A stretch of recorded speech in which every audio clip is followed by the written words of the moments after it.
Hi, everybody. Welcome into Sports Talk Chicago. Great to be back. Great to see all of you here on a beautiful evening in Chicagoland. So much to discuss, so much to get to. We got Bears, we got Cubs, White Sox. So many things are going on. The NFL draft is coming up. The Cubs have started off really hot, and the White Sox have not done anything. We're going to discuss all of it here tonight. My name is Jon Zaghloul. John Meadows is directing and producing. We are live on all of our great radio and TV affiliates throughout Illinois and Indiana. WROK 101.1, Peoria Sports Radio, 98.3 The Live, WKAN 105.5 The Ticket, ACTV, JED-TV, WJOB, and Cities 92.9 Talk FM. If you want to be a part of the conversation, many ways for you to do so. You can follow us on social media at Sports Talk Chicago. You can also subscribe on YouTube. We are getting up and close to 19,000 subscribers, about 100 away as of today, and we're close to 20,000 as well. Every subscription counts, and it matters. You can subscribe there. Just search up Sports Talk Chicago. We're the first thing that comes up. Hit the like button on all of our videos to make sure you stay informed and support what we're doing. We appreciate all of your help, and, man, it's so good to be back. Appreciate everybody bearing with me. Was gone for a week, and refreshed, feeling good. And good to be here with all of you, all of our loyal listeners and loyal viewers all over the Midwest region. So, our buddy Joey Christopoulos, who was filling in for me last week, also part of the SDC Network, made some big news.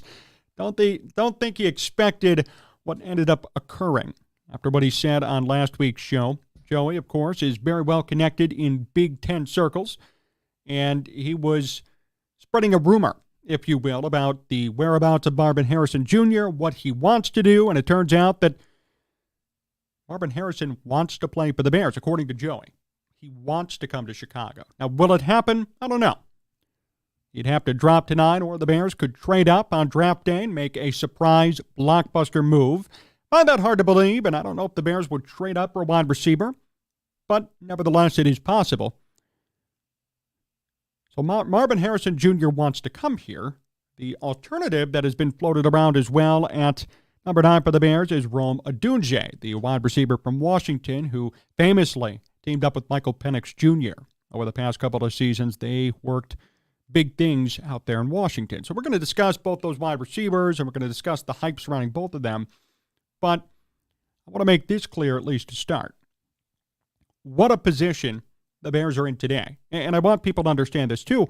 These two wide receivers that we're discussing here, they're both studs. I think they're both going to be solid NFL football players. I think Marvin Harrison Jr. is pretty much a sure thing. And if he stays healthy and does what he's supposed to do, he's going to be just like his dad eventually. He's going to be a Hall of Famer, right? He is a great wide receiver, stunning, great talent in college. And I think he's going to turn that over to the pros and do great year one. Remember, though, that even if the Bears grab Odunze at number 9, maybe they don't even draft a wide receiver and wait till later, they already have two great receivers. Can you imagine Marvin Harrison Jr. being the number 3 on this team? Or even Rome Odunze being the number 3 here for Caleb Williams, presumptively. That's unbelievable when you think about it. And it's just bringing back some memories and some nostalgia. Because even when I was growing up, and I'm sure for many of you, the older audience, you know this too, they used to say Cleveland was the place for quarterbacks to die. Well, they used to say wide receivers died when they came to the Bears. That was the adage. When quarterbacks went to die, they went to Cleveland. When wide receivers wanted to die, they went to Chicago. I mean, for years, Marty Booker was one of the best wide receivers in Bears history. And now as we sit here today, Ryan Poles, to his credit, has completely revamped this wide receiver room. Just a few years ago, we were talking about Joshua Bellamy still being on this team. Couldn't even catch a football. We're still talking about Velus Jones Jr. being on this team. He's going to be gone eventually, but you get my point.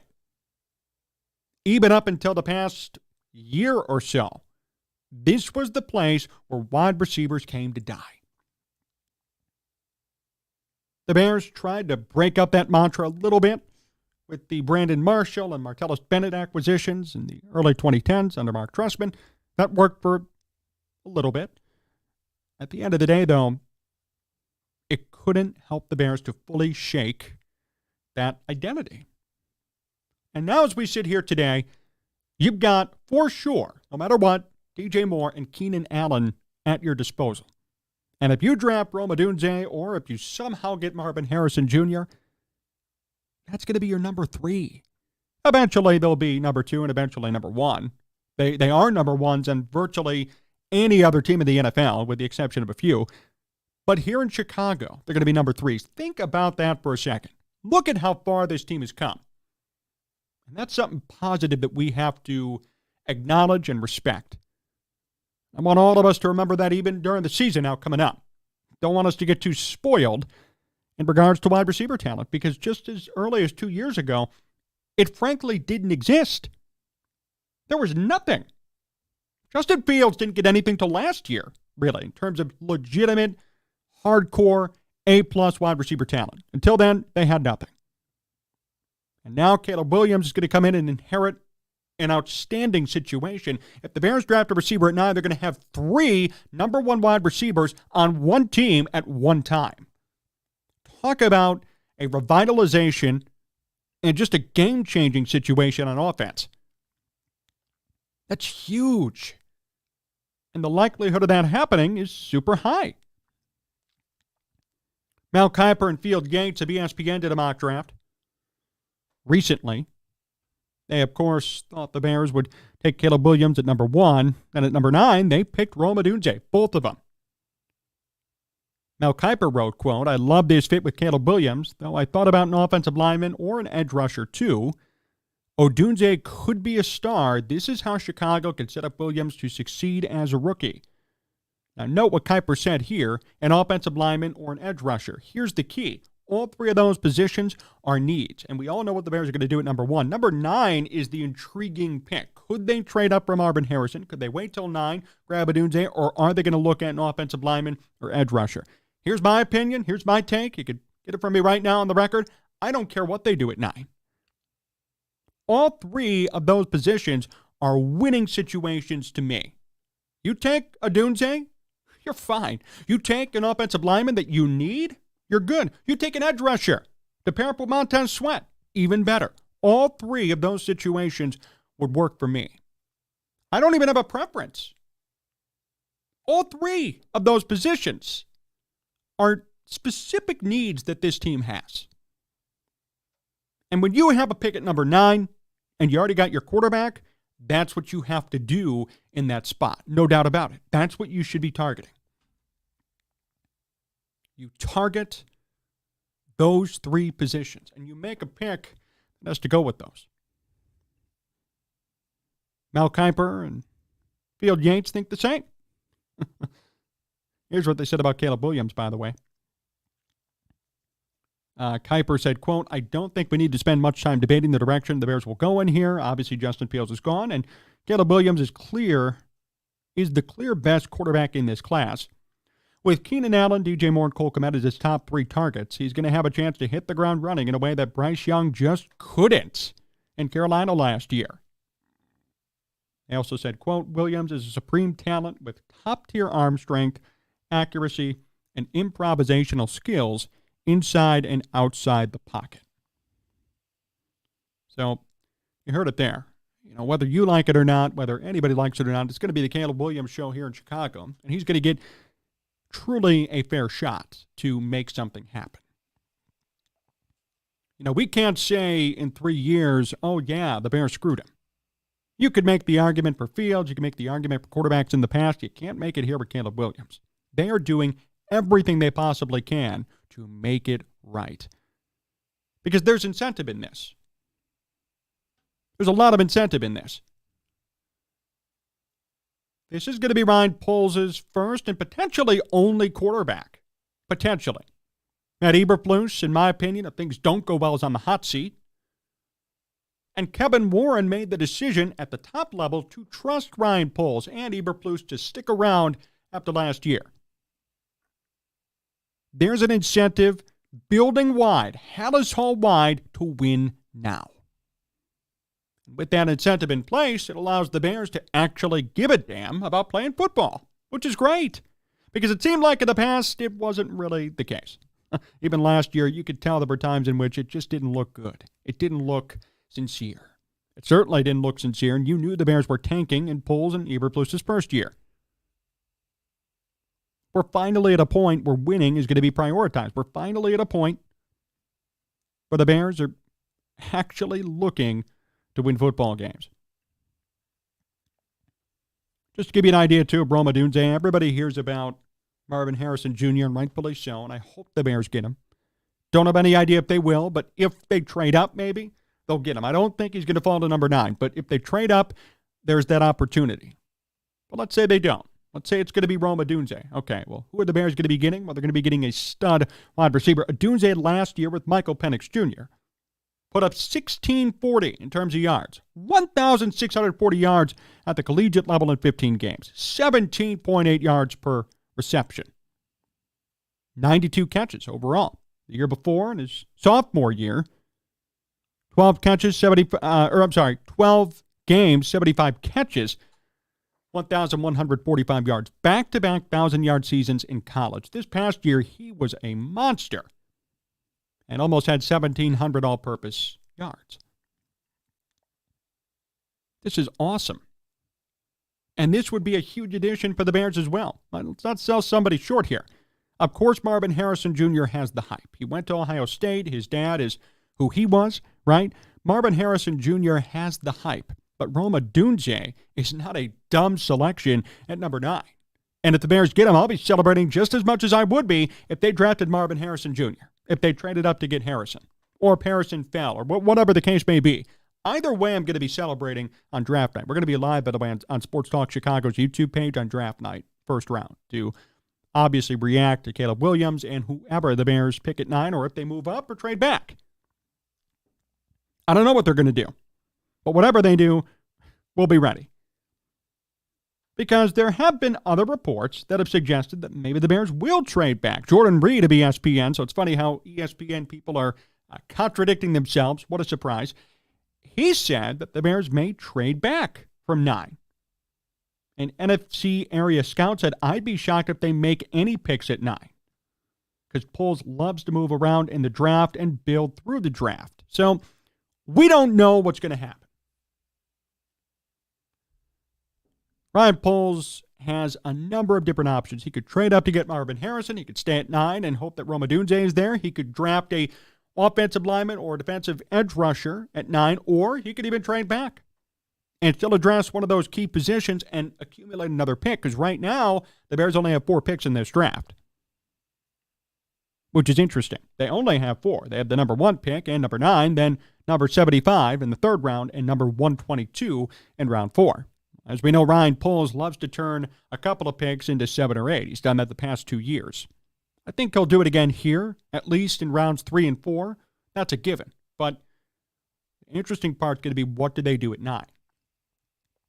That's been the intrigue. That's been the talk for the past couple of weeks. And again, I know our guy Joey said what he said and what he thought. Maybe Marvin Harrison's trying to get down to 9, but will the Bears actually trade up to get Harrison? I don't know about that. Even though Harrison is as talented as he is, as much of a sure thing as he is, there's that stigma still of why you trading up for a wide receiver in the 1st round. I mean, the last time the Bears drafted a receiver this high was Kevin White. So that's something they got to keep in mind too. Still, I think the Bears cannot go wrong here. And that's the main pitch when it comes to this draft and when it comes to you viewing it, right? They really can't go wrong. Something would have to catastrophically go sideways for the Bears to lose in this draft. They're going to be getting Caleb Williams, and they have the 9 pick. They can move up, they can move down. They could stay at 9 and take a wide receiver, offensive lineman, edge rusher. They can move back and take the same. It doesn't really matter. And if Marvin Harrison does not drop into their lap at 9, don't fret.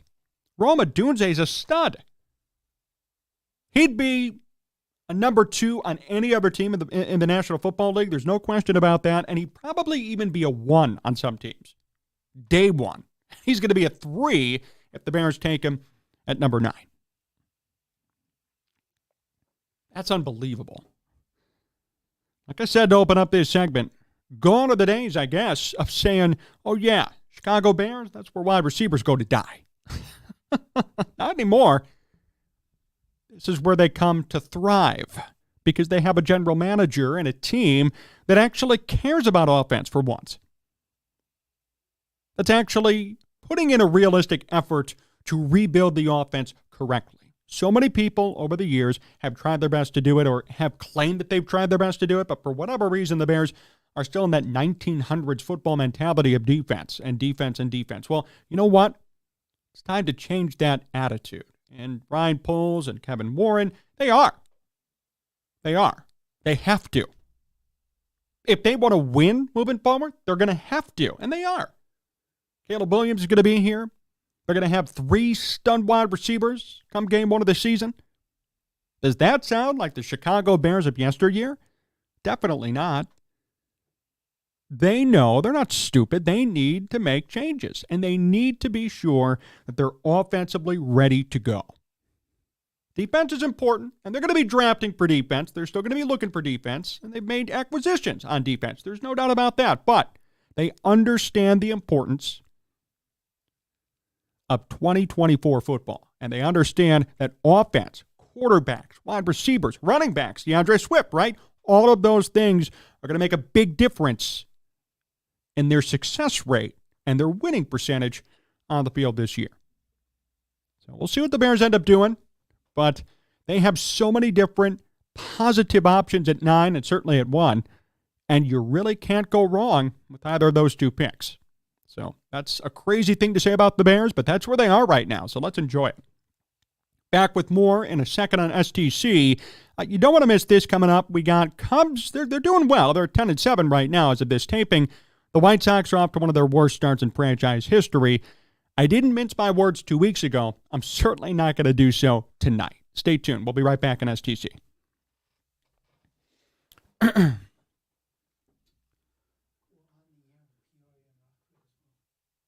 Mm-hmm.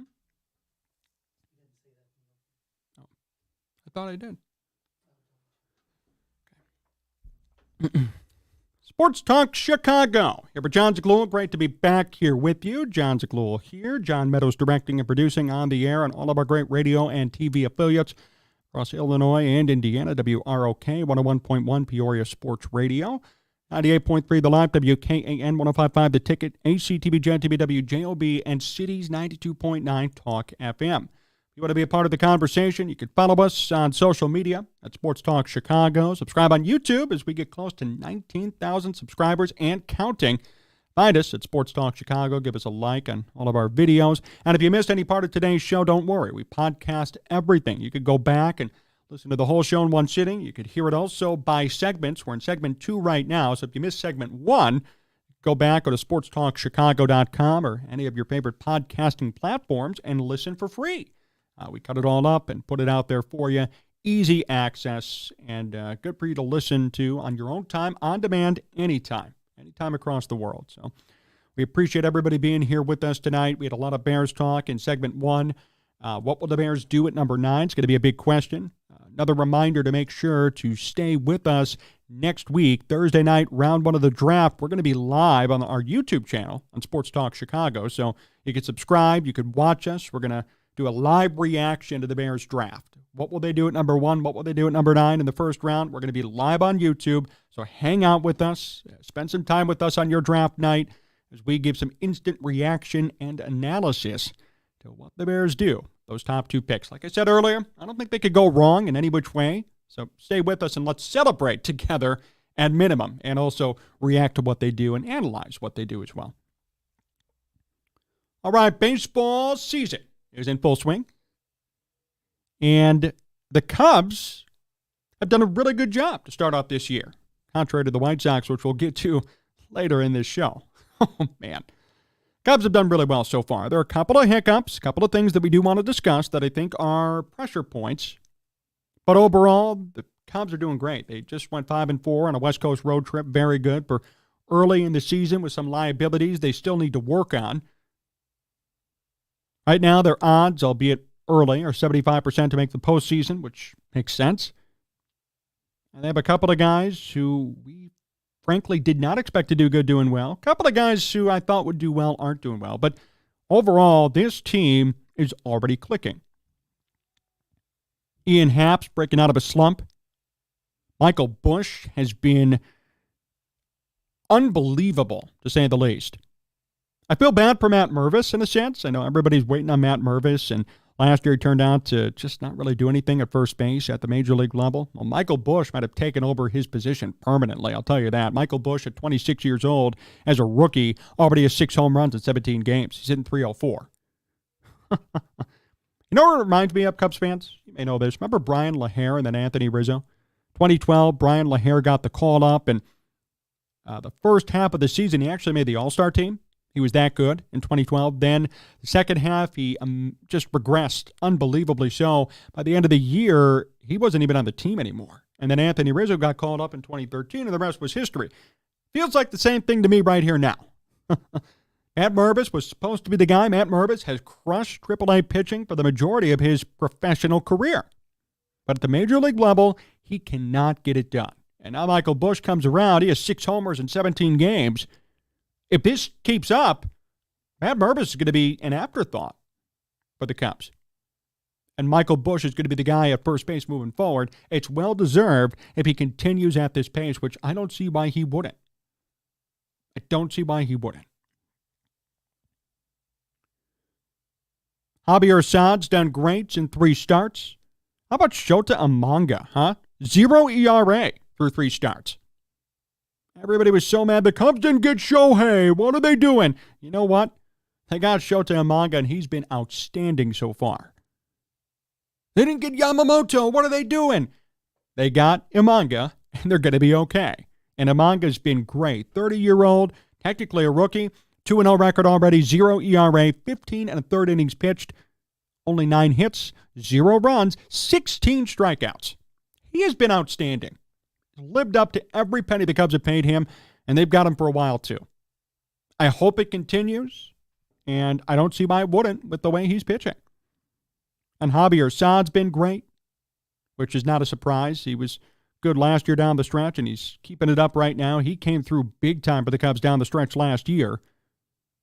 It was almost solely because of him at one point that they were even in the playoff race down the stretch later in the season, thanks to him.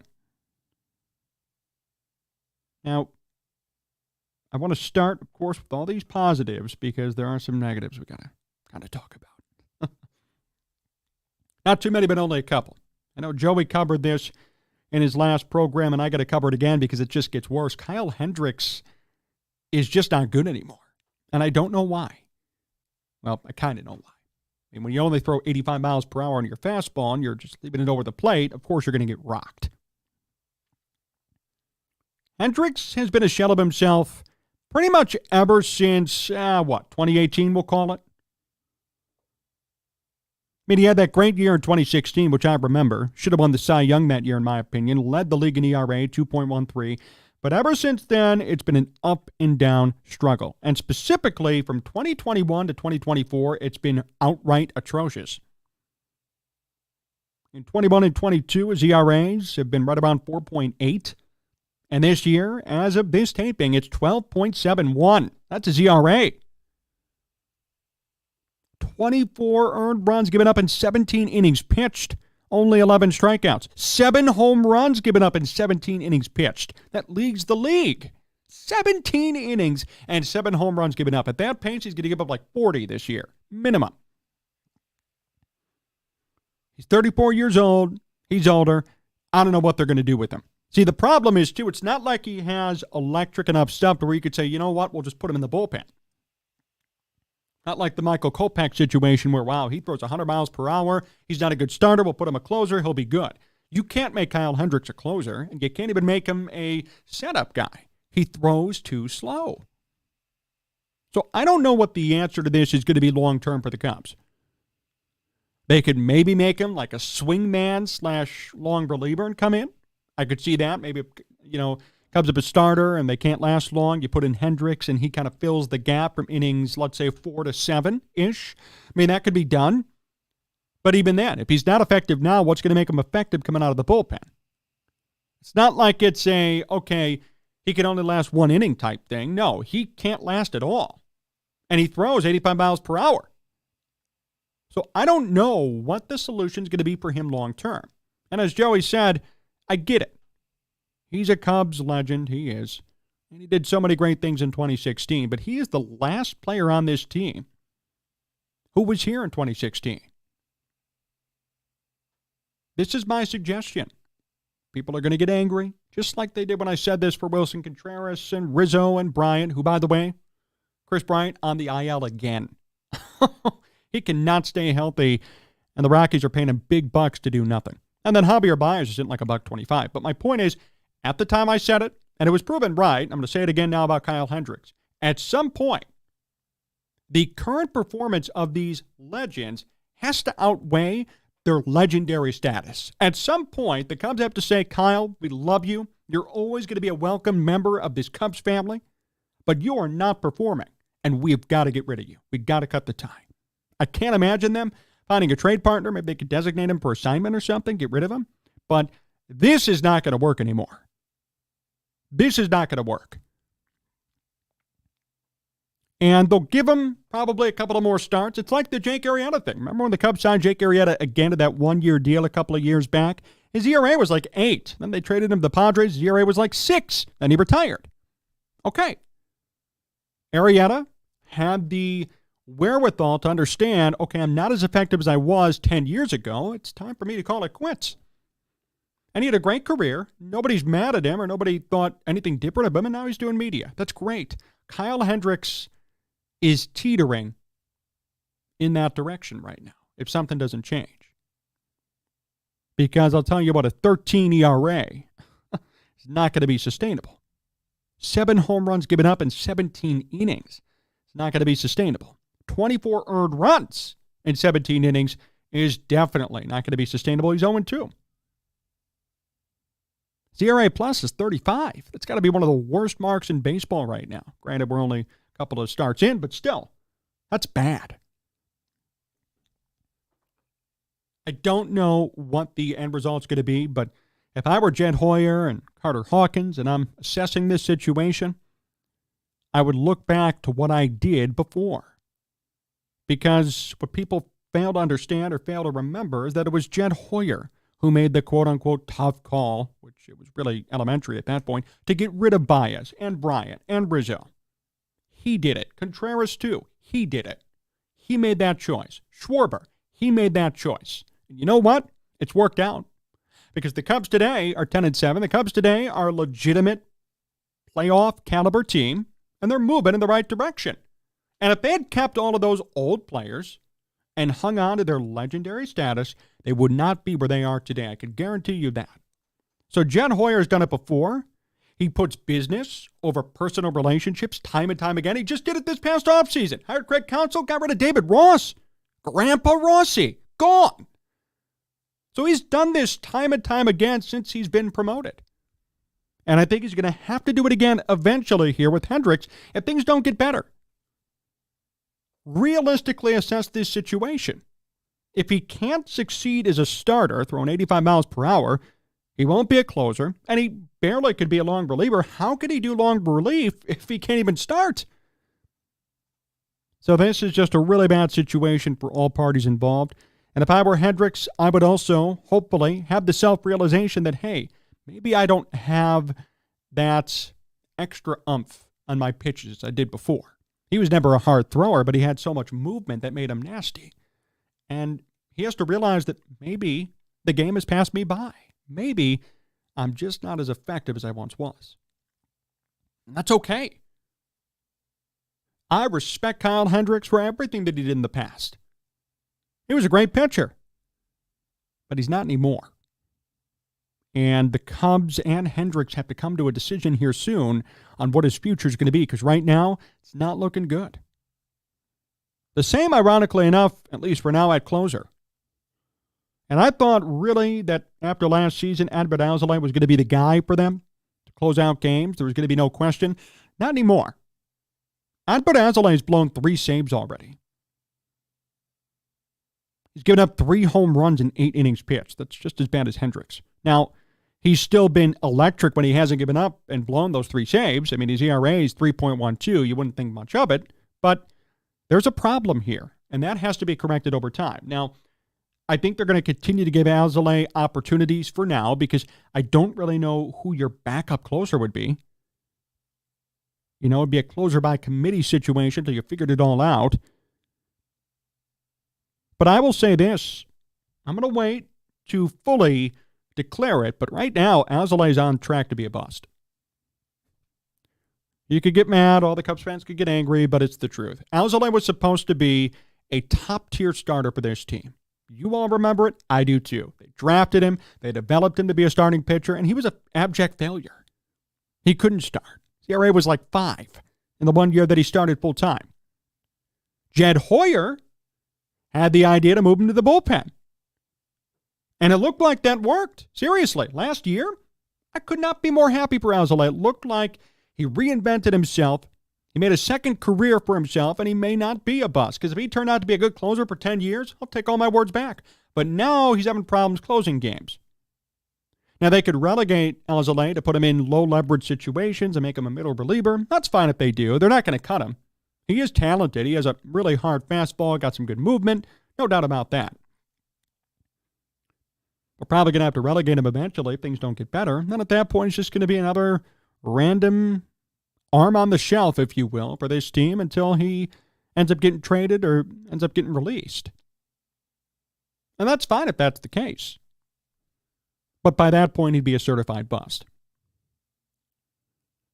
I don't know what the issue is with Alzolay. I'm not sure why he is just being as ineffective compared to before. But the facts are he's blown 3 saves already. And that's on him. Not on Craig Counsell, not on the Cubs, not on Jed Hoyer. It's on him specifically. He is not performing when the Cubs put him in situations in which they trust him to perform in, right? He won the closer job fair and square last year as the season went on, and this year was just expected. Yep, he's the closer. Well, now he can't close games. So I don't know what they're going to do with him. I don't know how they're going to approach that situation. But it's certainly a concern.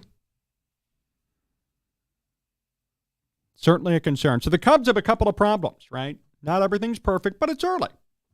20 games in, right? They have time to figure out what they're going to do and how they're going to look.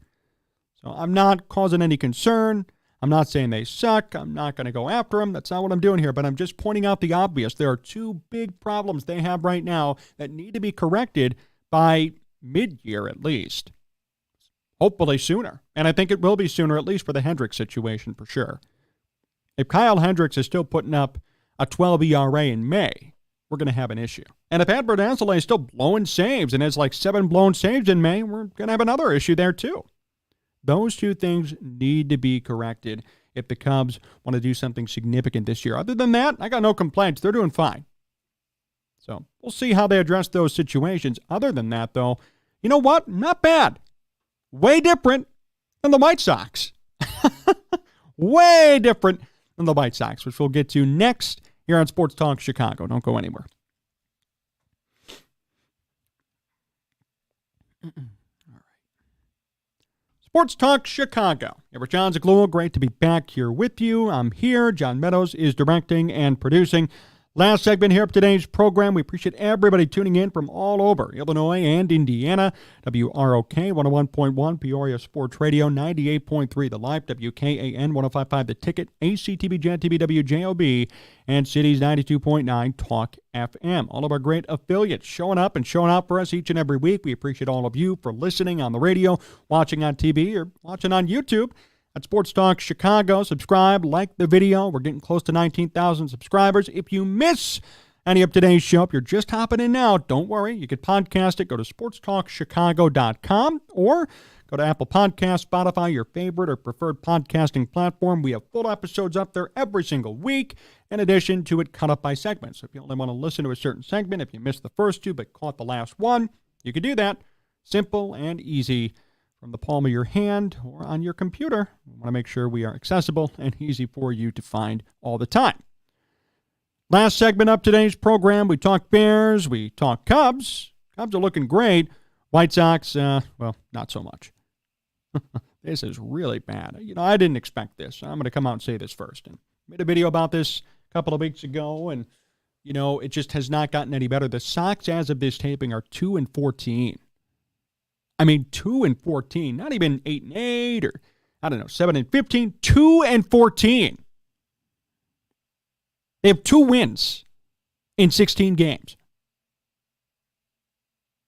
Now, I don't know what's going to happen to Pedro Grifol. I don't know what Jerry Reinsdorf's doing, but I'll tell you what, he's got to go now. And I was a supporter. You're probably wondering, John, what are you talking about? And I'm with you. I like Grifol in terms of attitude, in terms of philosophy, but this is not working. It's not just him. If it were up to me, I'd fire this whole team. It's not just him. But as a team, the only guy in their regular lineup hitting anywhere above 250 is Dominic Fletcher and Gavin Sheets in limited time.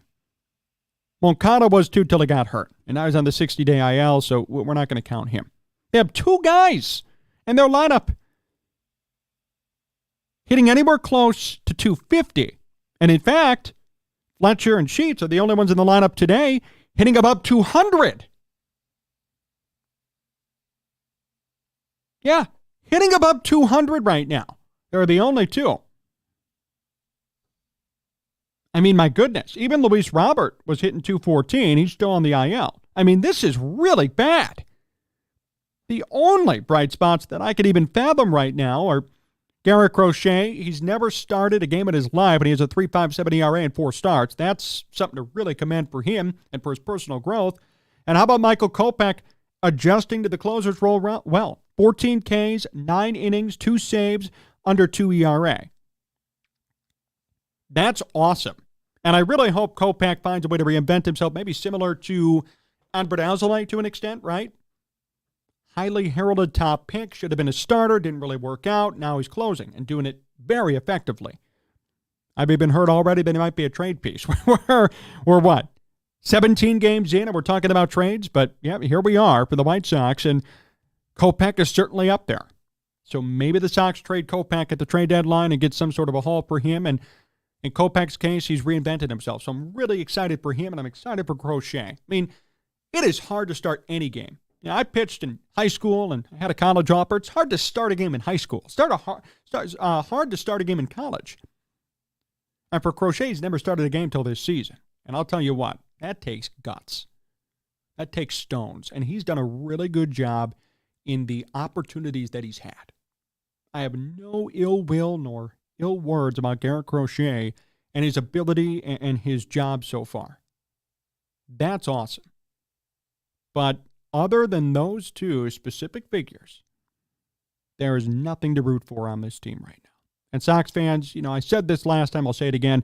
The one way that you could tell everybody how you really feel, just stop going to these games. Who wants to go and sit here and watch this crap? Really? I'll tell you what, again, if it wasn't for the Oakland A's, who, by the way, have a better record than the White Sox right now and are actually winning a couple of games, which with that team, this should be the downright sad story of the league right now. They're 2-14. They should not be this bad. These players are sucking. They have nobody hitting above 200, let alone 300. What is going on here? What's going on? They brought in a new hitting coach, Marcus Timms. That's not going too well, I guess. I don't know what Chris Getz is doing. I don't want to hold him responsible yet. It's his first full year, but this is a horrible ensemble of a team. Even if you're trying to rebuild, this is really bad. And Pedro Grifol is having things spiral out of control. And Jerry Reinsdorf's watching from the owner's box, probably laughing. I don't know what he's doing. But this is bad. Okay, this is really, really bad. And Sox fans, it's on you to an extent to take pride in your team and understand, okay, if this is the product that I'm going to go watch, why am I even going to a game at all?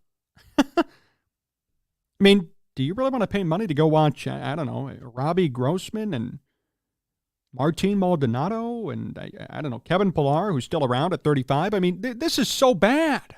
This is so bad. And I wish I could say it's going to get better. Really, I do, because I love the White Sox. Not even a Sox fan. I didn't grow up a Sox fan, but I love their fan base. They're passionate. And just 2-3 years ago, this was supposed to be on the up and up. They won 93 games. Tony La Russa was managing. They made it and lost to the Astros in the ALDS. This was a good team. What happened? Well, that core ended up not panning out, and now look where they are today. They got a bunch of nobodies going out there playing baseball. They're 2-14, worst team in baseball. They can't even get a win, let alone a winning streak or be 500. I mean, this is really bad. So if I were you White Sox fans, I would just stop supporting this trash heap until things get better, just like Oakland fans are doing. Now, theirs is a bit of a different situation. The team's moving, but they're getting only 4,000 people per game at the Coliseum. Well, I don't know about you guys, but I'd stop paying to come to White Sox games. I mean, who wants to pay to watch this? I'd rather go to a good college game. Go to UIC in Chicago. Go watch a good college game, a competitive game. This is horrible. And the real shame is that there are names on here and people that I like. Paul DeYoung's story is awesome, but he's not producing. I loved the Andrew Benintendi signing. You can go back, watch my videos from 2-3 years ago. I applauded it. He's not producing. Eloy Jimenez is a bust. Roberts hurt. Moncada's hurt again. You know, there are a lot of people on here who you want to root for. Mike Soroka is trying to come back after multiple injuries. He was at one time pretty good with the Braves, trying to really make a comeback, and he has a 7 ERA. So there are guys on this team that I support in terms of personal stuff. You know, I like some of these stories. I like what they're doing.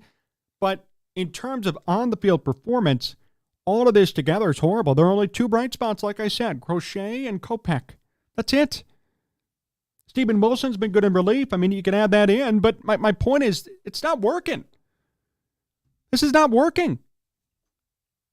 So I don't know what they're going to do long term. I don't even know what the plan is, right? You know, at least if there was a plan or something, that would be great. But I don't know what the plan is. I mean, are they going to tank like this for 3 years? I don't trust Chris Getz to develop anybody in the farm system. He clearly couldn't develop, I don't know, Tim Anderson, Eloy Jimenez, right? Yohan Moncada to an extent. All these guys who came up were supposed to be good with the White Sox ended up not panning out, really. That was partially Getz's fault, so I don't really trust him. I think Pedro Grifol is going to be out the door by the end of the year, if not sooner. I mean, I would, look, if they go like 2-20, right, what are you going to do? You got to fire Grifol. That's a given. So this is a really bad situation. It is a polar opposite of what the Cubs are doing and how they're feeling on the north side. And I don't know how or when this is going to get better. It's my honest opinion. It's my assessment of this situation. I don't know how or when or what it's even going to take for this to get better. Seriously. I mean, it would take a roster overhaul. It would take actually spending legitimate money. Here's the worst part, too. The Sox actually have a $120+ billion payroll. My question is, who are they paying? And for what purpose?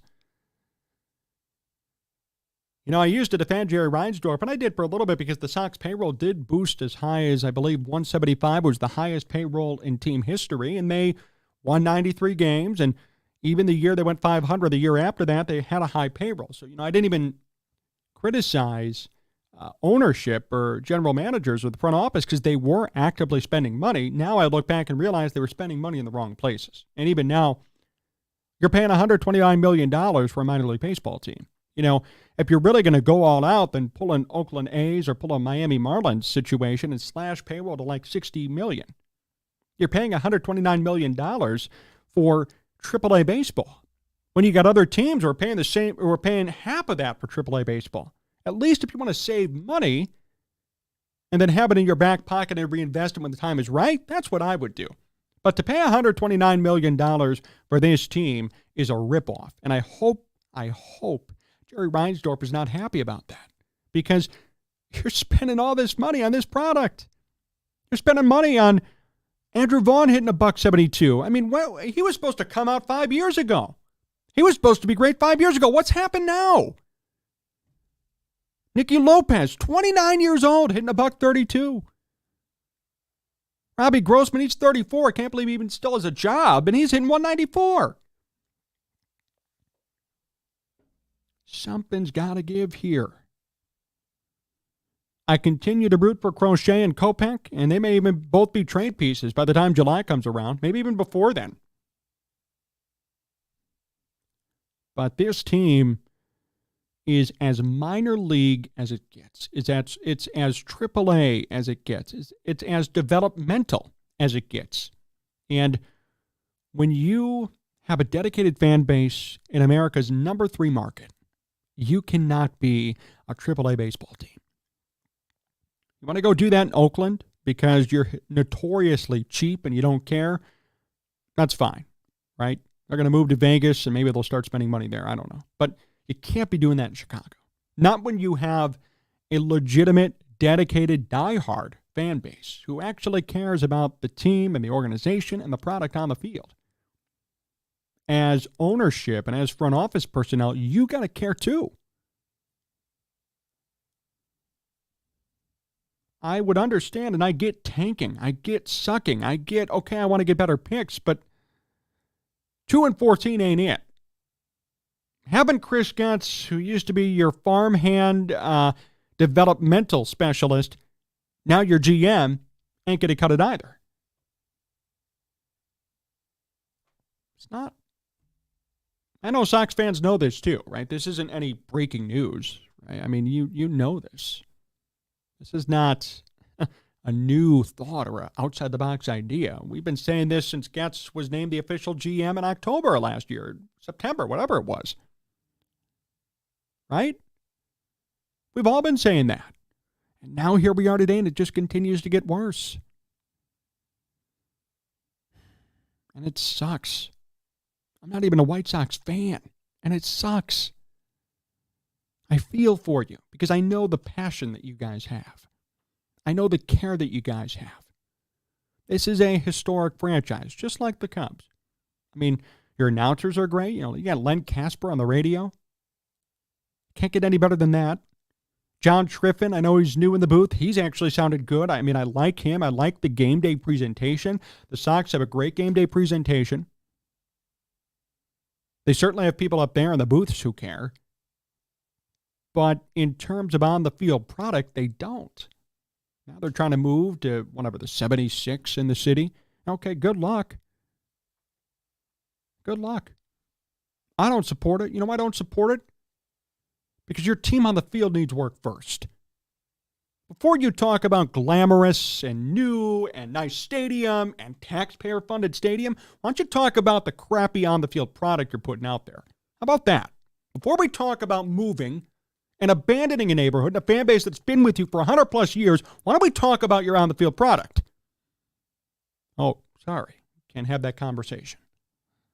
Well, Sox fans, I feel for you. The best thing that you could do in this situation, as I've stated multiple times, is just get the heck out. Just stop supporting it for now.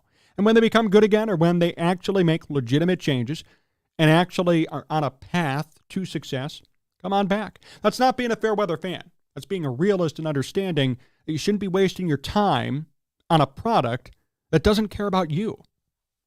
That's the key. It's not being a fair weather fan. It's not being, oh, I'm going to stick around or only when they're good. No. Clearly, based on how they're playing right now, they don't care about you. So if they don't care about you, then don't watch.